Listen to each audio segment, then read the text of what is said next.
fellow pioneers of human transportation. I'm Yogi Steve. This is ESA, the Electric Scooter Academy. I make videos about high-powered scooters.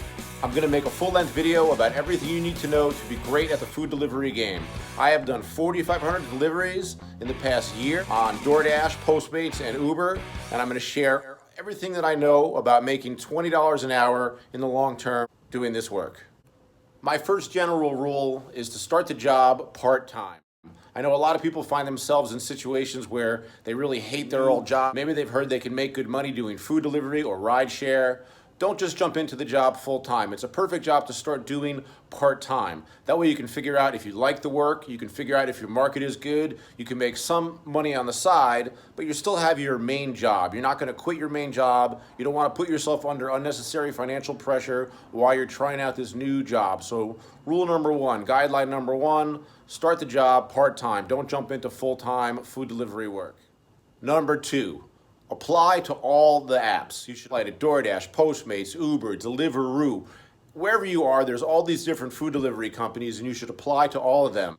When you start doing deliveries the way that I recommend, you're going to start working on only one platform so you can get good at it and master it, but you want to apply to all the platforms because you don't really know which platform is going to be the busiest for your area. You might be in an area where it's an Uber area where most of the work comes through Uber, but you still want to be vetted for Doordash just in case. Get vetted for all the major carriers, even if they're not hiring today. Even if they are telling you that they're not hiring, put in an application and contact them once a week. So I'm vetted for Doordash, Ubereats, Postmates, Caviar. I'm still trying to get vetted for Grubhub. So once a week I send them an email, please Grubhub, tell me what's going on. I want to work for you. So number two, apply to all the apps. Number three, just push go. Just press start. Just do it. I remember on my first days of doing food delivery, I was really nervous as hell to do the job. For some people, myself included, before I knew how to do it, it was very anxiety producing. So I was already vetted for DoorDash and Postmates, eventually Uber, but it took me a couple months to actually try the job. So my recommendation to you is just press start. Just press ride now, press push play. Whatever it is on the app, you got to go out and press the start button and try the job. You're really only going to learn by attempting the job and most likely making mistakes, but learning from your mistakes. So number three, press play, start the job right away. Once you're vetted for these companies, start working. Number four, you cannot fool yourself. You need to have a vehicle that is reliable, that you will turn on every day and will start, and you need to have a vehicle that is efficient. So if you're on a scooter or on a bicycle or on a moped or a motorcycle, you know you're efficient, you know you're getting good gas mileage. You cannot do this job in a big gas guzzler situation. I have a friend that has a huge truck that really would be amazing for deliveries, except it only gets like 12 miles per gallon. So if you're in a car, make sure you have a fuel efficient car that gets at least 25 miles per gallon. Reliability and efficiency are going to take you a long way in this business. Number five, carry all your necessary tools. There are two types of tools, right? You need a bag of stuff that you're going to use for the customers, for the restaurants, and you need something of a bag of stuff to do repairs on your vehicle. And if you're in a car, you need to make sure that you have a spare tire. You need to make sure that you have the tools to change a tire, a jack, and all that stuff. You need to make sure that you have fix-a-flat in case you get flat on the road. But you just need to make sure that you have all the necessary tools for your vehicle and all the necessary tools for your customers and for the restaurants. Examples of tools for the customers and the restaurants are straws. You see that I use a lot of tape. I put tape on top of my drinks to make sure that they don't spill. You need to bring extra bags because sometimes the restaurant bags rip. But you need to make sure you have everything before you leave. Number six is learning how to be good at job selection. You need to figure out which one of these jobs you're going to take. These companies are going to throw jobs at you at a very fast pace. So one of your first jobs early on as you get started is figuring out how to job select. You want to select the jobs that are going to pay you the most for the least amount of work. And you cannot have a 100% acceptance rate for these companies. Each company has a different policy, but remember, you cannot be fired or punished in the gig economy for refusing a job. Remember, you're an independent contractor, so the jobs that you accept are up to you. Number seven, if you want to make the most money, you're going to primarily work the lunch and the dinner shift. I've had times when I average over $25 an hour, but only by working during the times during lunch and dinner. Once you start working outside of lunch, maybe you work early breakfast or late dinner because those are the only hours you can work. You can still make money, but you're going to make a lower hourly rate. Number seven is to work primarily lunch and dinner shifts. Number 8, make sure you work the bonus schedule. Every app has a certain time where they pay more per delivery. On Doordash, they're called peak pay. Postmates just gives you additional guarantees. Ubereats has what's called a surge.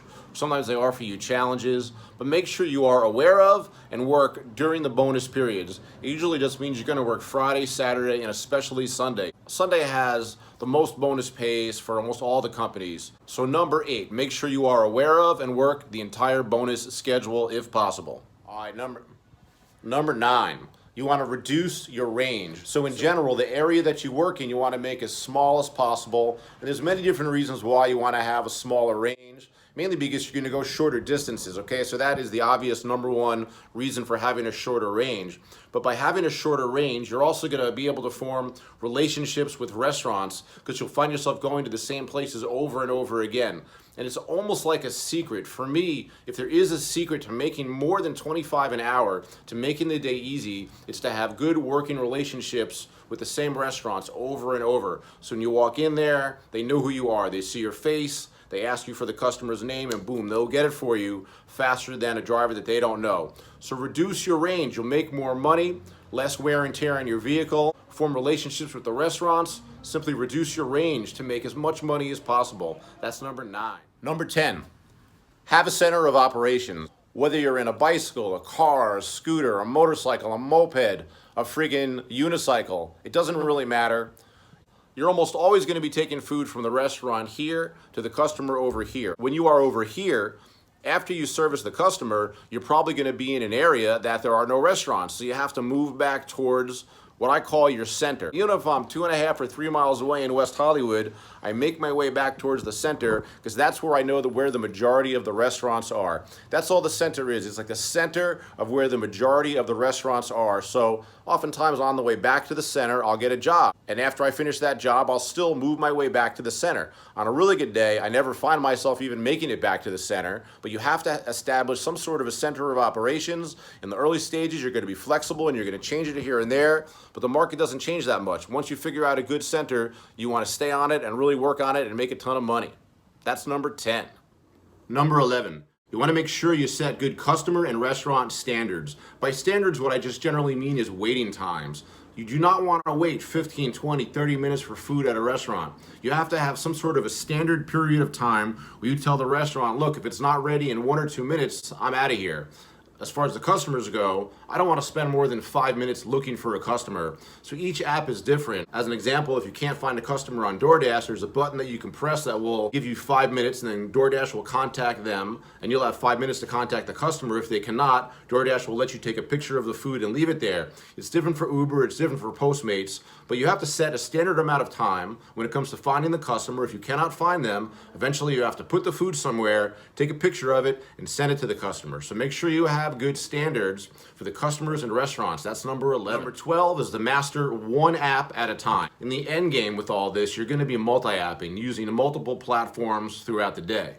But at the very beginning, you really want to do one app at a time. Since each app is different and you're brand new to this, you want to run one app at a time, get very good at it. I wouldn't add a second app until you've done at least 100 deliveries on the first app. So once you're good at the first app and everything becomes sort of mental muscle memory, you don't have to think about what you're doing, then you can consider adding a second app. So make sure you don't rush it. So number 12 is to master one app at a time. Number 13 is a simple one. Make sure you read the customer notes. Every platform has a customer notes section. Make sure you read it. Make sure you do what the customer is asking you. You're going to go out of your way to a certain degree to do everything the customer wants you to do, and most of it will be written in the customer notes. So as you get better at the job, it's easy to glance over the customer notes, especially if it's a few lines. But always read the customer notes.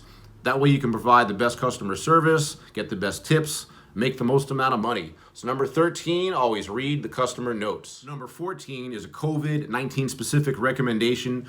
Do all of your waiting for the food outside, if at all possible.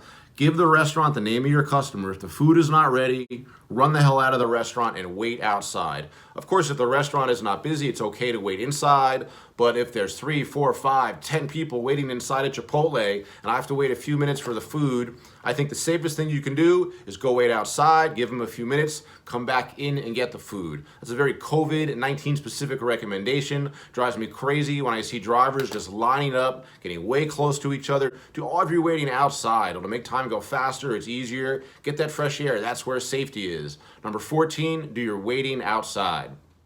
Number 15 is to be extra nice to the customer. In other words, the customer is always right. So within limitations, you want to do everything the customer asks you. You want to use their name, you want to compliment their food, you want to have at least a smile somewhat on your face. You want to be extra nice to the customer. You want to provide stellar, high-level customer service. They're paying a small fortune for these deliveries. They're not only tipping you, they're not only paying for the delivery, but they're paying all these other exorbitant rates to get the food to them. So you want to be extra nice to the customer. Always remember that the customer is always right. Go out of your way. Treat them like somebody that you're working for in that moment, like they are your boss. Number 15, be extra nice to the customer. Number 16 is to just generally relax. When I first started doing the job, I thought there would be a tremendous amount of time pressure getting the food to the customer, and there is in the early stages. But once you learn your ranges and your distances, you're not going to have any time pressure. Once you're good at this, you're almost always going to be early on your delivery. And if you're going to be late on the delivery because of the restaurant, you're going to contact the customer. But all this adds up to you trying to relax as much as possible on the job. You could easily give yourself a freaking heart attack at this job moving fast from space to space. But it's been my experience, if you're doing all these previous steps that I'm teaching you, especially about having a small range, especially about knowing your restaurants, knowing your areas, you're not going to be late on your deliveries. So the longer you deliver for, the more time you deliveries, the more you want to cultivate a sensation of relaxation. I'm always going outside, basically sitting on the floor and relaxing. If I can't find the customer, I'm always trying to stay calm. So number 16 is to just practice general relaxation on the job. Relax, it's not so serious. Number 16. Number 17 is to set reachable goals. I think it's a really good idea to set some sort of a goal, either for the day, for the week, for the month, even for the year. But you should always have in the back of your mind some sort of a goal. I like to do weekly goals where I'll do like a 7-day challenge. How much can I make? Or maybe I'll have an easy week where I only work 3 days. Can I make $600 in 3 days?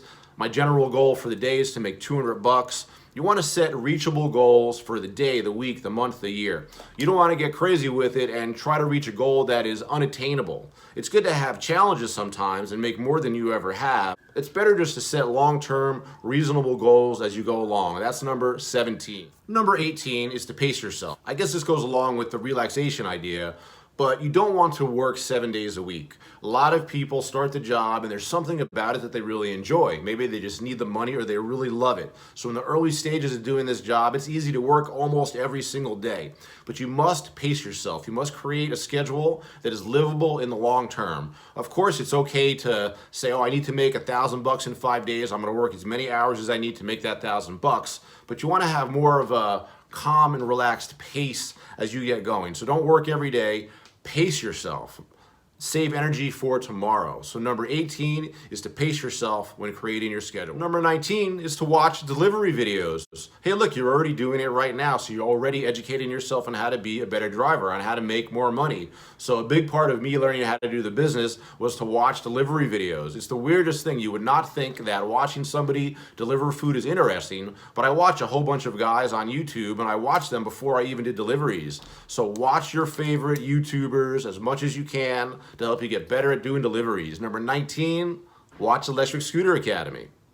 Or anybody really, watch videos. Number 20 is exercise and diet. You're either gonna be sitting on your car, riding your bike, sitting your ass on your moped or your motorcycle, but whatever it is, all those things physically are not great to do for hour after hour after hour without something to balance it, especially if you're sitting in the car, especially if you're riding a bike and you're powered with your own body. So exercise is important. You know, my background is as a yoga teacher. as a personal trainer. So for me, I do a couple days of yoga every week, I do a couple days of weightlifting, and I do a couple days of hiking. So exercise is very important. Plus, you must also have some sort of a diet that'll give you maximum energy throughout the day. It's different for everybody. It doesn't matter if you're a vegan, if you're a carnivore, but some diet that you know that works for you that does not cause you digestive stress during the day. So my personal diet is to eat almost no processed food or processed carbohydrates during the daytime. That tends to slow me down. If I want to eat carbohydrates or junkier foods, I'll tend to eat that stuff later at night. But that's my own personal diet. That gives me energy throughout the day, so I'm not tired in between lunch and dinner. So number 20 comes from my own personal background as a yoga teacher and personal trainer.